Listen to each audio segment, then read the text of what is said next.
I've been telling people all week Me about too. this interview, and it means so much to us. It's so humbling to know that what we work so hard to produce isn't just going out there and landing in a black hole, that it has an impact. Hi, everyone, and welcome to the Leadership Tea podcast, where we talk about not only what it takes to reach the executive level, but how to thrive and survive once you get there. My name is Shelby, and I am joined by my amazing co host, Belinda. And today we are bringing you a very special episode. It's the first time that we are kind of live coaching a group of individuals. And this is a very special group because they came onto our radar from one of our previous guests who shared with us that there was this amazing group of women in South Africa who were listening to the Leadership Tea podcast and had their own discussion group about some of the topics that we have raised here. And so we thought it would be fun to talk to them live and to coach them and to discuss with them some of the real life challenges that they are confronting in their respective industries. So without further ado, I will introduce you to our four guests for today. The first is Lehlohonolo Siwundla. We call her Sho for short. She is a digital product owner and a business analyst. Second, we have Ayanda Nkosi. She is a platform engineer. Our third guest is Samantha Kavuma. She is a marketing professional. And our fourth guest is Carmin Varnicker. She is an agile practitioner. All of these women are amazing and authentic and vulnerable and candid in sharing some of the challenges that they're facing in their respective workplaces. I think you'll find that women across the globe have a lot more in common than we think. So without further ado, here we go. Thank you all so much for joining us. I'm really excited and really honored to have you all on the show today.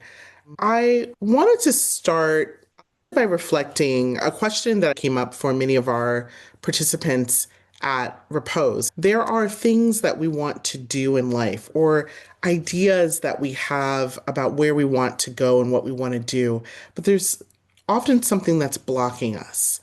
And it's often something that's self-imposed, like a lie that we're telling ourselves that's keeping us from getting where we want to be. And so I'm curious, as you think about your futures and where you want to go and where you want your careers to be, what are you telling yourself that you need to stop telling yourself in order to move forward? I'm going to start with Samantha because you're first on my screen. One of the things I need to stop telling myself is that I haven't come as far as I have. It almost feels like because you're in some kind of rut, that there isn't stuff to be proud of and stuff to shout out about that you've done over the past couple of years just because you're always looking so far forward. So when I am in my moments of trying to figure out what the next steps are and what I want to do going forward, I do try to be more intentional about taking moments to appreciate how I even got this far in the first place and what are the different learnings I can take from all the different seasons, the good and the bad, and what I can take and move forward with. Because some things are, learnings, and some things are things you can hone and like be better at. I've tried to tell myself a little bit more that you have a reason to be confident, you have a reason to be grateful, you have a reason to believe you deserve whatever is coming your way. Show is next on my screen. One lie I need to stop telling myself is that I don't know what I'm doing. The self-trust or the self-belief, it ebbs and flows. Sometimes I just don't trust myself with what I'm saying, with the decisions that I'm making. And when I look at the decision retrospectively, I'll go, oh, okay, that wasn't actually too bad. So I just need to trust myself a bit more. Yeah, trust is really critical. I agree with you on that. Carmen. I actually had to think about this one because I thought, am I lying to myself? I never lie to myself. But I think slowing down doesn't mean falling behind. It's okay to slow down. It's okay to go into that pause. It's a bit of a slow moment. So what can I learn from here? What is the small thing I can take from here that I can use in the future? Amazing. The small things really matter. Agreed. Yeah. Yeah. Ayanda. To be quite honest, I also thought about this quite deeply. I think for me, because I do sit from a career perspective in a very technical role, the one thing I almost always lie to myself about is that I cannot do hard things. When in fact, my track record in the past few years has shown that I actually can do very, very difficult things. I wake up in the morning and I think, oh my goodness, my job is so hard. And sometimes that does become a bit of a blocker when I do encounter some complexities, whether it's troubleshooting a production issue or troubleshooting something as small as, a team asking for assistance. But I do think that if I can get out of my head a little bit more, I can truly see that there is value in the work that I do and that I can do difficult things. I just need to almost meet myself halfway most of the time. All of those answers were really causing me to think about points in my own life when I've doubted myself. I was jotting down a couple of quotes that you all shared. I haven't come as far as I have, but take the good with the bad. I don't know what I'm doing, but trust yourself no matter what. I cannot do hard things, but I actually can.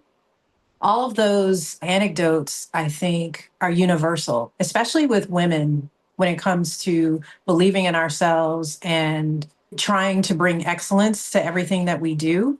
Imposter syndrome can be real. And you find yourself in these spaces where you know that you're prepared, you've done everything that you need to do to show up fully in your roles. Your credentials are what they are. You've worked hard to get to where you are. And yet, and still, there are haters. There are haters everywhere in South Africa, in the United States, all over the globe. There's no shortage of people who try to get in your head and tell you that you can't do something. How are each of you allowing yourselves to shine and to be authentic in spaces that attempt to constrain you? I'll start with Ayanda. What I found to be the easiest way to kind of navigate spaces like those is to look at your KPIs and make sure that you are truly hitting the mark when it comes to performance. Because more often than not, if you are performing at the levels at which you're required to perform and you are supporting your team in a way that makes sense, in cases where you've got direct line reports, I find that it is so easy to kind of navigate spaces where people don't like you or people tend to doubt your abilities and that sort of thing. But it's almost always easy when it is you that is actually doing the work. You're doing the work, you are hitting the mark, your team is performing, you're showing up authentically at work, and you're also showing up in the small things. It truly does almost always translate to you shining in the office or in whatever spaces that you might occupy. Haters make you greater is one of the phrases that we use here in the United States. Sho, what about you? From my side, especially when I'm feeling constrained, is trying not to take things personally. I feel a lot. I'm a feeler, I'm an empath. I soak everything in. Yeah, it sometimes weighs heavy, and I'd want to, fight battles on people's behalf because I believe, yeah, in doing the right thing. But what I am finding is if I'm constrained personally, that I'm allowed to go into my corner for a while and sulk, for lack of a better word. But in that retreat, it's just to regulate a bit and then come back feeling a bit better to deal with anything that comes my way. So I think that does allow me to shine, because in a week there's multiple hits you'll take. And if I let each and every single hit get to me, I'll find myself in a space where I am, in the dark and I don't want to get out. So yeah, just trying to regulate a bit and just come back punching harder. Yeah, what you said is so true. The hits will keep coming, especially as you rise in leadership positions. The hits are more acute. The darts don't stop coming at you. Yeah, And they people go will for try the to. jugular. Yeah, exactly. Exactly. But as you said, I think it's critical to not take things personally because that will self-sabotage you and definitely constrain you. Carmen, what about you? What are your thoughts? Yeah, on my side, it is to show up as my true, authentic self, remove the emotion. Because if you're removing the emotion and you're working on facts, it's an easier conversation that you're having. Then you can go away and say, okay, I've dealt with it, I've got an answer. It's just showing up with that mindfulness to understand that, you know what, we all are going through our own things here. And there's maybe reason as to why this situation is happening. And I maybe don't have background. So let me just stick to what I know right now. And then there's a new phrase I'm using now for the last few weeks that you don't have to get into every moving car. The cars are going to move and you don't have to get into every one. So let them go and then you continue with your day. I love that. You don't have to get into every moving car. Yes. Can I need to snap on that. That is a word. That is a word. All right, Samantha, what are your thoughts? A lot of my thoughts are related to everybody's kind of in one. I'll start with what Sho said because I have a similar problem. I am a bit of an empath, although I try not to get involved in other people's things or speak on their behalf. But I do, if I'm having the same experience, I feel like the experience amplifies mine. I'm like, see, I'm not the only one. And then I also struggle a little bit with emotional regulation. It's funny because there's a podcast we listened to where they said, don't show up as your authentic self. So when Carmen said that, I was like, wait. And sometimes it's because there'll be situations in the office where your authentic self would do something that is not palatable in the corporate environment. So there are moments where I've had big feelings and then I've crashed out. And I'm just like, this is probably not the most palatable reaction for corporate because they expect you to be resilient. And I hate it when corporate uses that word because it just means you want to abuse me and you want me to be happy about it. Um, Okay. that's kind of like you want to abuse me and you want to bombard me with work and with you're strong enough for this and you're strong enough for this. And sometimes I'm really not. So let's just slow our roll. And then it relates to what Carmen was saying in that don't get in every moving car. I actually did a leadership program, and on the first day we went to hang out with horses. Horses are dirty. It was gross.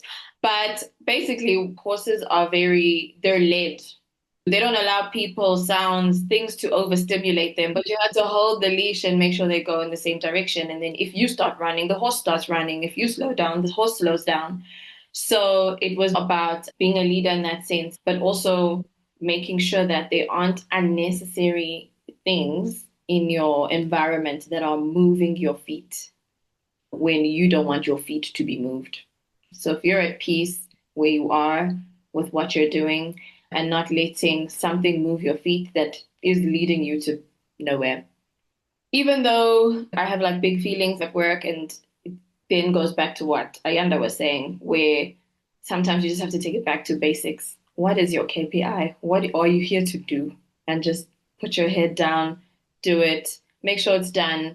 And then at minimum, no one can drag you for not doing your job because you met the KPI. Even if you just met it, you still met it. If that is all you had to give in that moment, then you have to find a way to be okay with it, even though other people might not be. I feel like I got to snap you too. All of you just dropping All of it. mad wisdom. No, definitely. And I feel like some of what you all said, like just some things that jumped out at me were sometimes resilience is code for let us abuse you and you should enjoy it. And so I think we have to be really careful about the way that we use resilience. Um, I love that we don't have to get into every moving car, right? In my world, I often describe that as like shiny thing, shiny thing, shiny thing, shiny thing. But this idea that things are moving, I don't always have to be moving with it, that we're allowed to sulk and regulate before we get back into it, and not taking things personal, but still being mindful in doing the analysis of what's happening. I think that for many of us in the workplace, it's like, yes, I'm not going to hold on to things I can't because there's so many things happening, but I also need to take stock of what's happening and just kind of analyze, like, where does this fit into the politics? And with that politics in mind, the idea of focusing on your KPIs and doing the work so that that is unimpeachable. No one can come for me on my work. So when all this other stuff is happening, it frees me up to be able to use my soft skills to analyze what's happening atmospherically. Like, I really appreciate all those things that you guys have said. Looking forward, then, there are things that we need and there are things that we want. And as you consider the future, looking ahead, say 5 years, where do you need to be in 5 years versus where you want to be? We can start with Carmen. I need to live in alignment in 5 years. I need to connect with my purpose, my presence, and the impact. So, my goal, I would like to have my own coaching practice. I'm not yet sure the direction, but it's more around getting not only teams, but individuals to being aware of the choices that they have and, to navigate them in work situations. So that is really where I need to be. We spend so much of our lives doing what we're supposed to do or what we're expected to do. So really connecting with that purpose is really radical in many respects. Where do I need to be in 5 years? I want to be in a space where I'm fulfilled and more secure and self-assured. I want to be in such a space that I'm unshaken or unmoved by any external force because I still remember who I am and why I am here. I think it would also link into more of the things, doing the things that make me more happy and fulfilled, which is also linked something quite similar to what Carmen said around, purpose-driven things or objectives that I can reach versus doing what I need to do to survive. Sometimes that lack of security can make us make decisions that are not necessarily putting us on the road where we want to be. So I think it's really significant that you said you want to be both secure and fulfilled, right? You want to be focused and clear. And security is so much a part of that. So thank you for acknowledging that. So for me, I truly resonate firstly with what Flo said around being fulfilled. When I thought about this question, I thought about I really just want to be happy. I need to find myself within the next 5 years in a space where I am excited about the work that I am doing because I am considering pivoting into a different role, but a role that will allow me to use the experience that I've gained, the technical experience that I've gained in the last 8 years to do something else, to influence engineering teams, to run a department, and to eventually, at some point, land up in a C-suite position, which I would absolutely love. That's I don't want to say my end life goal, but for the most part, it's something that I am working towards. So, if anything, every single step that I'm taking in the next few years will allow me to get there, will allow me to get to that point where I say, I have done all the groundwork, I've sown the seeds. And when it is time to reap, I know that I will be reaping everything that I have planted now in the next year and a half. Currently, as an example, in my role, I don't have any direct reports. Early on in my career, some of the most fulfilling work that I've ever done was having teams and helping people reach their full potential. I would love to do that in IT. So the goal really now is to work through getting there and hopefully in the next 5 years, everything will pay off in the way that I've thought about it in my head. For sure. I like your usage of the word happy, and that's one that we can really sit with and ask ourselves, okay, it's like a good foundational word, but then what does happy look like for me? Like, what does it mean? And it almost feels like it's a wheel and there's just many spokes that can come off of happy. So it's a very interesting place to be creative from. Samantha. I again have a piece from everything each person said that resonated with me. So, like Flo mentioned, security. That's one thing that I really need to be in a place where other people's opinions don't bother me or affect me anymore. That I know that I am skilled at what I'm doing, and that I also conduct myself with the confidence that goes with being secure. I think as well, I need to be happy, is what Belinda was saying. What does happiness even look like at the moment? I don't know. But I also need to be in a place where I'm happy in a compartmentalized way, where I have my work happy and I have my outside of work happy. Because at the end of the day, happy is outside of that building. So I need to be able to go there, make sure that I'm happy when I'm there, and that I leave everything there, that happiness there. And then when I go home, I'm happy at home. So there's that I really need to work on, and that's where I really want to need to be in 5 years. And then living in alignment, we all have plans, but they say when you make plans, God laughs.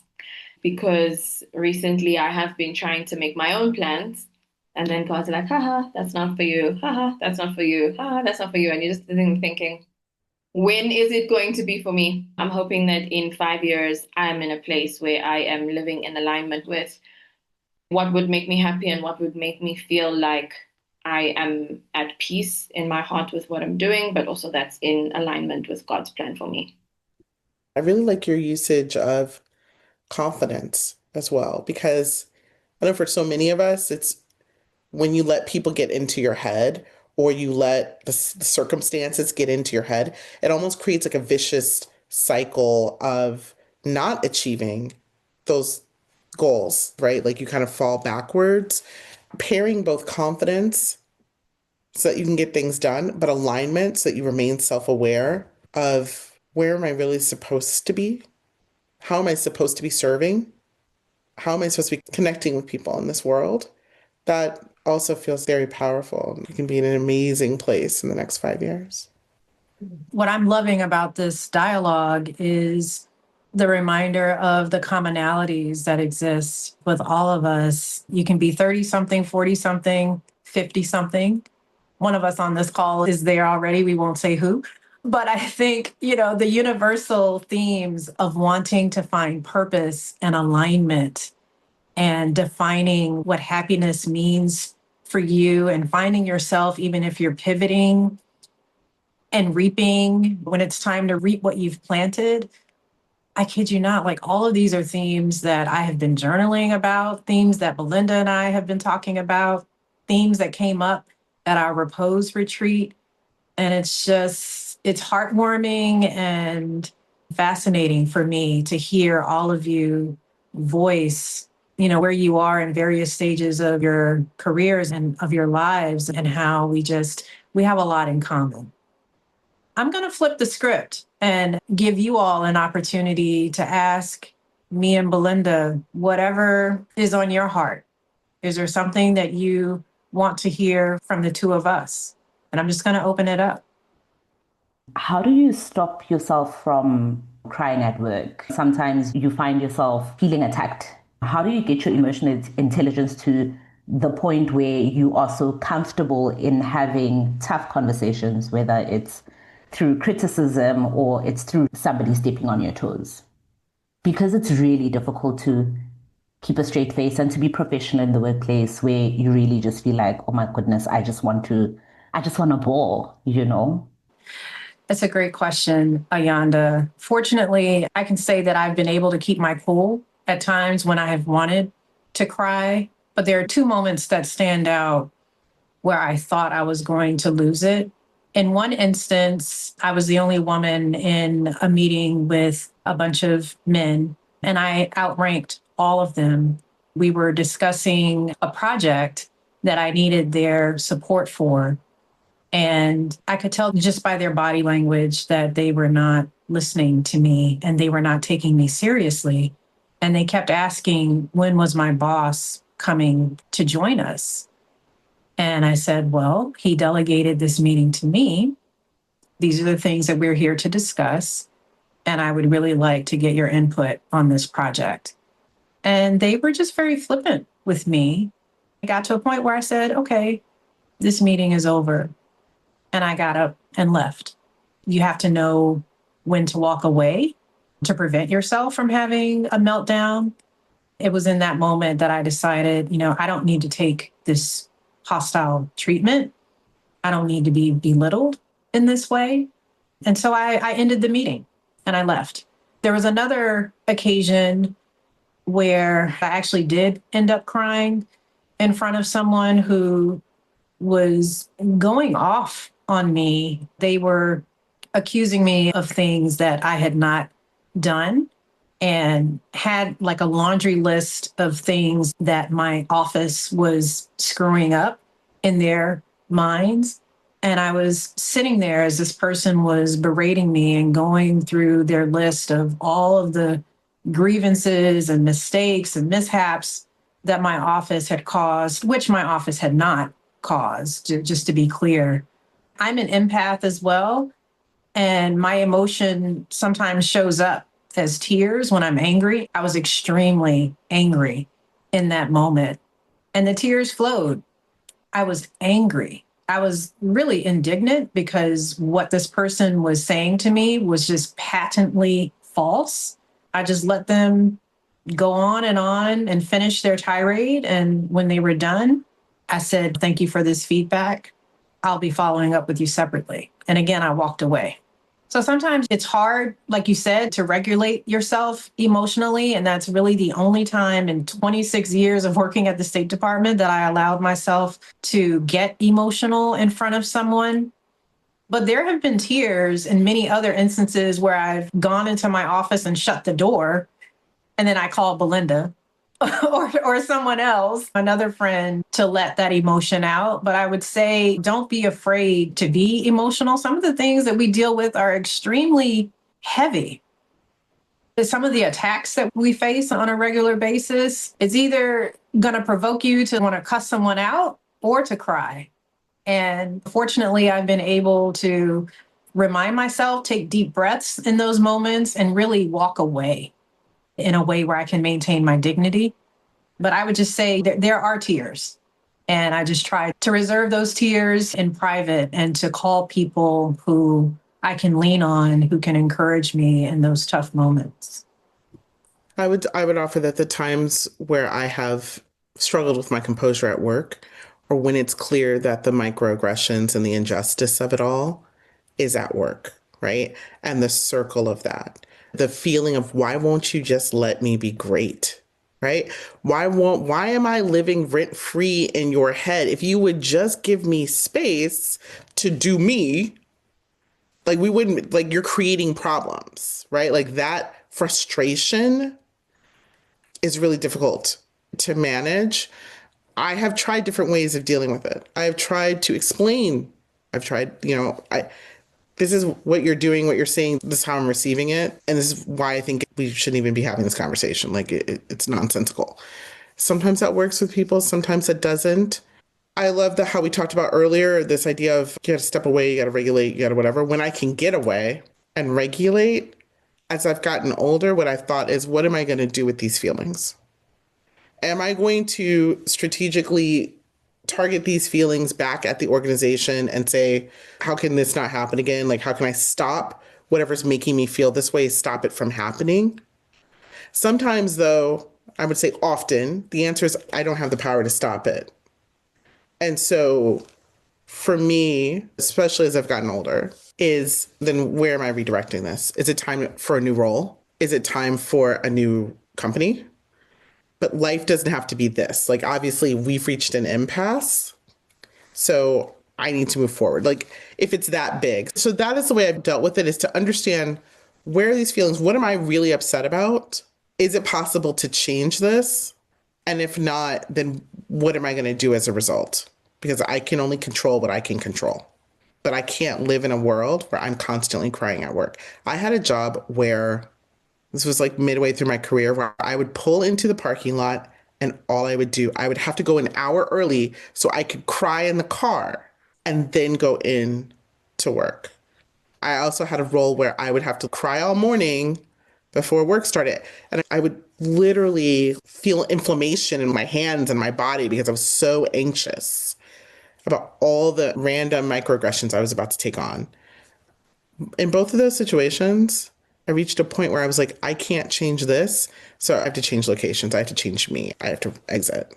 Yeah, if I could double click on changing locations, like that one example that I used where I cried in front of another executive, it was in that moment where I was like, this will never happen again. And it's time for me to move on. Can't change them. Can't Yeah, I've had change. people walk into my office and say, I just can't take orders from you. Like, I don't take orders from Black women. Like, so what are we going to do? Right? Now, in that case, I have more control. So I can get rid of you. Right. Because you're not getting rid of me. Because you're not getting rid of me because I'm the one I'm giving in you charge. orders. But that's rare. So you have to figure out what's driving these things and how much control over it do you have. And then therefore, what are you going to do as a result? I think industries in general work in silos.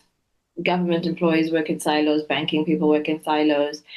Yesterday, I went to a networking event at a bank, and I knew no one there. I went alone. A lot of us that came alone all ended up sitting together at a table, and there were so many of us doing different things. One works in consulting, one works in telecoms, I work in FMCG. There's another one who works in banking, just not at that bank. And I just wondered, how do you create and curate a community that keeps you grounded and keeps you wanting to do this over and over every day? And also that keeps you wanting to help people, even the people who don't want it. I think when it comes to creating community, you have to be intentional in knowing who deserves access to you and who doesn't. And I'm very clear on what I stand for, what I believe in, where I'm going, the life that I'm trying to live, and how I'm trying to live that life. And so I think I'm at a stage in my life where it's very easy for me to know right away if someone is in alignment with that and whether they are worth my time and energy and investment when it comes to letting them into my community. Belinda and I have known each other now for well over 20 years. And so we have had time to get to know one another, to really see each other at high points and low points, and to be there for one another. So I know what it means to have people show up for you because the people in my circle show up for me and vice versa. And I think that's very important. One of you mentioned earlier this facade sometimes that we think everyone is our friend and we have to lend ourselves in a way to placate people, which, is true in the corporate environment. But when it comes to my personal relationships, I tend to them with care. I'm not going to just open up with everyone. The conversations that I have with Belinda aren't necessarily going to be the same conversations that I have with a coworker. And as one of you said, you leave work at work. You're happy at work. You do your thing at work. You leave it there. And then when it comes time to step out of that and be in your personal space, that's a different type of happiness. That looks differently. And I think I have kind of modeled my career around that, not assuming that everyone in my workspace is my friend or my ally or someone who is cheering for me or who likes me. And it's like, okay, I don't care if you don't like me. I'm going to do me.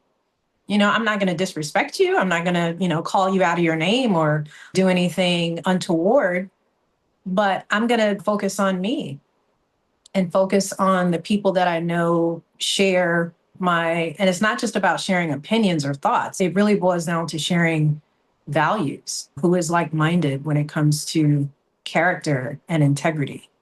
I'll pause there and see what Belinda has to share. So one, I agree with all of that. I would also add a regret that I have from early in my career is not being more expansive with my networking and getting to know people and building community. I think that I built a strong community, but it was very industry focused. And I wish that I had expanded outward to other industries and just gotten to know people and been brave and gone to conferences and gone to talks. And like you said, Samantha, you went to the bank and you don't work at a bank, but you went to this bank thing. I just very much followed protocol or what I thought was protocol. And I very much thought that by focusing on my career and that specific industry and that specific silo, that was what I was supposed to do. So I would offer being expansive. And that showed up in many ways. Like there's a point early in my career where I realized I had a lot of like-minded mentors. And so even something like as simple as looking at my evaluation each year, I was getting feedback on that from my mentors, very much already aligned with my thinking. And it wasn't until I had a mentor who was very just outside of this network who gave me feedback in his way and his language that it was jarring. It was like, oh, you used this word? Why not use this other word? Or you say we a lot. You should say I more. No one had said that to me. I didn't have to use I all the time, but it was interesting to even think conceptually about that. So being expansive, being strategic, thinking, 5 years from now, I might want to do X, or I'm interested in XYZ. I don't know where I want to go with it, but I should get to know people doing that. Or that industry seems to be growing. I'd like to learn more about it. Let me put myself out there. So I think differentiating relationships, being strategic, and being brave about going out there to do it are critical in that idea of building community. I would love to know from both of you what has been the most difficult thing about your respective careers from a leadership perspective, and what has been the most fulfilling? Something that hindered my leadership across sectors is not believing that I was the leader that people told me I was. Everybody's like, oh, I really like working for you. Oh, I'd work for you anywhere. Oh, you're great. Oh, you have great ideas. I didn't really believe that. And instead, I walked into rooms focused on all of the hurdles and mountains in front of me. I needed to walk into rooms a bit more entitled, a bit more audacious, right? So that is something that has hindered my leadership in the past. I feel like it's just in the last few years that I've grown into, yeah, that Belinda that you heard about, yeah, it's true. That's me. Yeah, let's go. I should have been her like 15 years ago. And something that's been really fulfilling is, look, I love bringing people together to do difficult things, like achieving the impossible, right? I love getting a crazy assignment and knowing that I've built a team of people who can take on that crazy and I trust them. They know that they have the space to be creative. They know that it's okay if they make mistakes, we can innovate. They know that we are stronger together and that we're going to get it done. And there are going to be some hiccups, but we're going to get it done together and that I will have their back. And that I know that my job is to let them be great and move things out of their way so they can be great. I love that feeling. And it is one of the things I miss about not having a large team, but that's okay because Shelby and I are growing an empire and soon we will be able to have that great team without the yoke of corporate on our back. Just be great. And as usual, we're in alignment. I'm just going to double click on everything Belinda said. I guess that's why we make a good duo. The most difficult thing for me, I'll just kind of rephrase what Belinda said. Owning my excellence, knowing I'm excellent and just owning it was the most difficult aspect of my career. I would say particularly once I reached the executive level in government, I had not had people question me to my face in terms of my credentials and my experience as an entry-level professional, mid-level. It was interesting because earlier in my career, people were like, yeah, you're great. This is great. Keep going. You're doing a wonderful job. Keep going. You're going to be great. And then when I reached a level where I actually had some rank and authority, that was when people began being like, wait, hold on a second. You're not as great as you think you are. Who gave you permission to do X, Y, and Z? And it's like, but I thought all this time you told me I was great. Why is it that I'm now not great when all the indicators up until this point show that I am great? Dealing with that unexpected animosity and opposition, it was never blatant, but it was subtle enough for me to question, why was I in certain rooms? Why was I allowed to make certain decisions? And it definitely messed with my head a bit, where it's like, oh, well, maybe I'm not supposed to be here. No, I'm supposed to be here. I'm Shelby Smith Wilson. I've done everything right. I've dotted every I, crossed every T. I am more than capable, more than qualified to be in this room and other rooms. And this is why it's important to have community. This is why it's important to have people who can keep it real with you when you're falling short, but can also remind you of who you are and what you are and that you are qualified. And then I think for the most fulfilling aspect of my career, again, very similar to what Belinda said, I like building teams. I mean, that's part of the reason why we started the podcast. We actually like leading people. We like managing projects. It's something that we find fulfilling, that we get joy out of. And I would say dealing with crisis situations, Belinda and I both were fortunate to work in the 911 equivalent at the State Department called the Operations Center. And I was there at the height of the pandemic when the entire world was flipped upside down, and we were still required to show up every day, 24/7, in person, to continue the operations of the State Department. And it was a scary time, but it was also a fulfilling time because I had the opportunity to lead an incredibly talented, dedicated, hardworking team who just continued to show up in spite of uncertainty and personal risk, when it comes to their own health. And we performed. And it was just a really fulfilling experience. And so when I think about the talent and the dedication and the commitment to public service that I have witnessed from the teams that I've led, that has been really fulfilling. Yeah, I would echo all of that. I feel like that's even like an episode. But like I feel like we have time for maybe one more. Oh, two of you. Okay. We'll let you duke it out. We can do two more. We can do two more. Okay, We'll do two cool. more. We'll do two more. Okay. Cool. So I was just listening to Shelby and I wanted to maybe better understand because leadership doesn't really have a template, right? So you can go to all of the leadership courses, but at the end of the day, you need to define the kind of leader that you are. I was in a position where when I was going to the next level of management during a promotion process, that I was told that you need to challenge the status quo more, be more vocal. And I started doing those things. And now it's, oh my goodness, you're doing too much.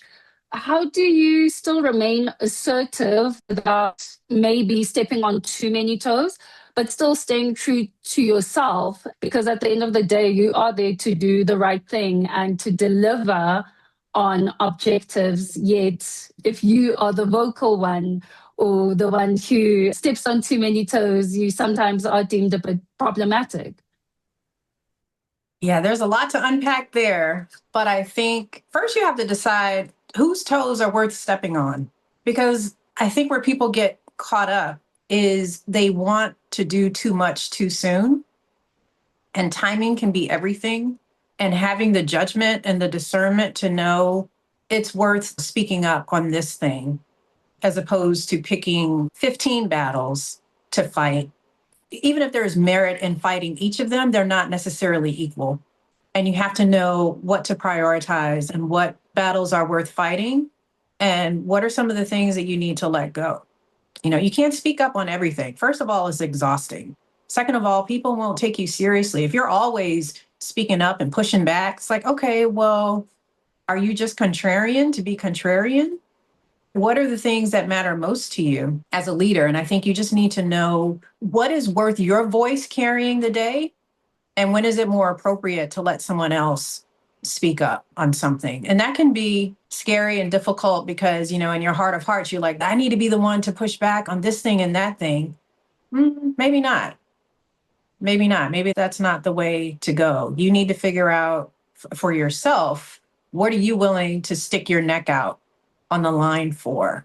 Or if there's something in writing, this is something I actually coach my clients on, as well as my mentees, when it comes to pushing back in written form. Is this something that you are comfortable with being posted in a major newspaper? If what you just wrote ends up in a newspaper or on TikTok, or it goes viral in some other social media platform, are you okay with that? And then if the answer is yes, then okay, then maybe that's the thing that you need to go ahead and push back on or speak out against. But I think it's also important to be true to yourself and be authentic in how you lead. I've been in a career, in a profession, and Belinda knows this, where we are surrounded by a lot of type A, I won't say aggressive, but extroverts. Extroverts who have something to say and who are not afraid to share their opinion with you. Sometimes when you're an introvert, it can feel lonely and you can feel pressured to speak up even when you're not ready to, or even when what you have to say isn't going to move the ball. I have learned over time to use my introversion as a superpower and to not be afraid of my way of leading, which is to observe and to listen actively. But don't get it twisted. Like if I have something to say and I'm willing to put 10 toes down, I'm going to put 10 toes down. And if something is very important to me where I feel like my contribution is needed and is unique and will move the ball forward, then you best believe I am going to speak up. But I also know that I can be comfortable in my own skin. I've grown to be comfortable in my own skin. I let that guide my philosophy and how I approach different situations. I agree with that, Shelby. I would say for me, it comes down to focus, politics, and power. I like to keep a sticky note on my computer monitor. Bottom line, this is what we stand for. This is what we're doing. This is what I got to get done. Boom. And I need to stay focused on that. So if I'm going to raise something, get into this fight, be the person that speaks up about an issue, if it's not an actual emergency, like we shouldn't do that or something's going to blow up, right? Okay, put that aside. If it's not really in that core mission and those KPIs, like, okay, good luck with that. Like, fall back. Also, sometimes silence is power. Sometimes just a few words are power. Sometimes a question is power. So, really, also constantly understanding what are the atmospherics, what are the dynamics, read the room. What do I need to do in this space? When I have not done that, it has been a failure. There's a role I went into where I was like, you know what? I don't want to play the politics. I'm just going to deliver on these KPIs. And let everybody know and I'm not going to speak up. I'm not going to say anything. I'm going to let these people do what they do. That did not bode well for me. I should have spoken up strategically. I could have, I just chose not to. So it's being strategic, being clear on what's worth talking about, and really being clear on what the power dynamics and the politics are of this space. What guidance would you offer to someone like me who wants to now launch a coaching practice and that is unsure where to begin, what direction to go? Just do it. Don't overthink it. There's a lot of things out here that will tell you, think through this and define that and but there are some things that you can't best define until you experience it, until you do it. I have a whole PowerPoint presentation about what I wanted my coaching practice to be.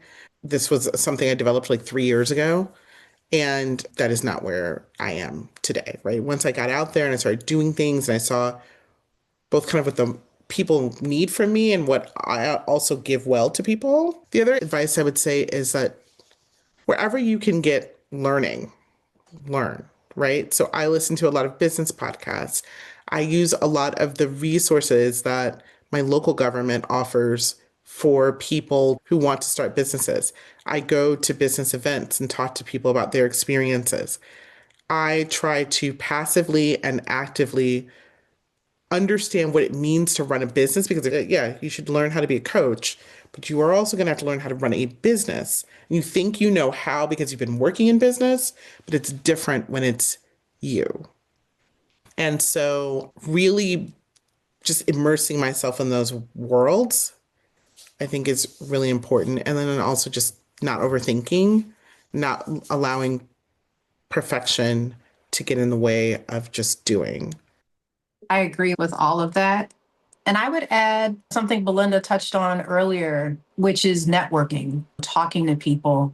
If you overthink, if you try and overscript and try and have your business plan and everything written out to a T, that's going to get in the way of you really being expansive and allowing yourself an opportunity to really think outside the box. to make your business all that it can be. You have to start before you're ready, I think. And some of the answers will be answered as you go along. The more you talk to people, the more you network, the more you hear about what is this coaching business like? What clients are they serving and what models are they using? And oh, maybe I can adapt that to my style and to the people that I'm trying to reach.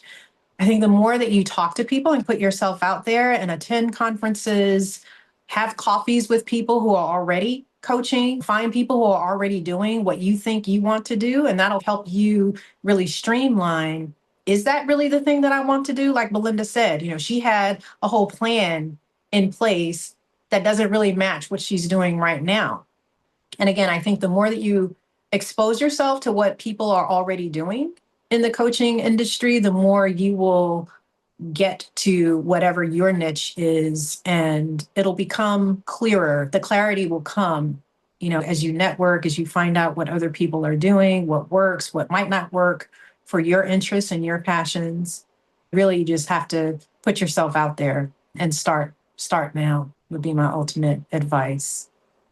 I do want to ask one kind of fun question to each of you. Obviously, you are fans of the Leadership Tea podcast, and our podcast is the best podcast that you're listening to right now.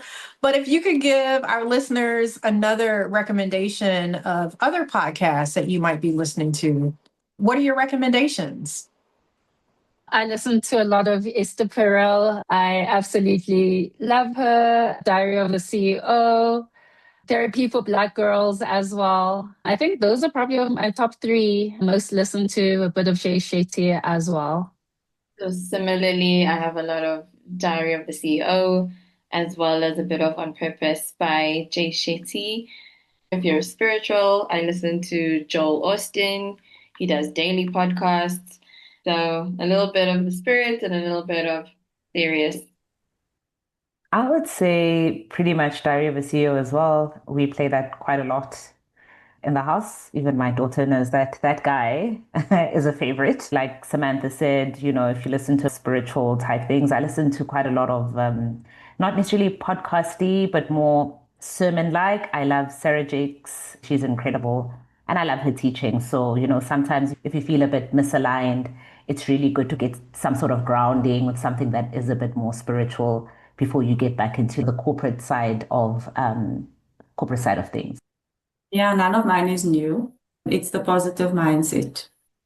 I think the one I actually forgot to mention is Trevor Noah's podcast, What Now? I find that quite fascinating because he brings the South African element. Yes. And he's also going through his experience with living in the States and just balancing the two. It's quite enjoyable. I do like his podcast as well. I've been listening to that more and more too. Me as too. Well, look, thank you all so much. This has just been an incredible episode. I feel like I've learned a lot. I'm walking away with some things to think about. I love this community that we've built together with each other, and I can't wait to see where it all goes. So I appreciate you all. I want to thank our listeners for listening to us today. Please like and subscribe wherever you are. Thank you for sipping wisdom and stirring success with us.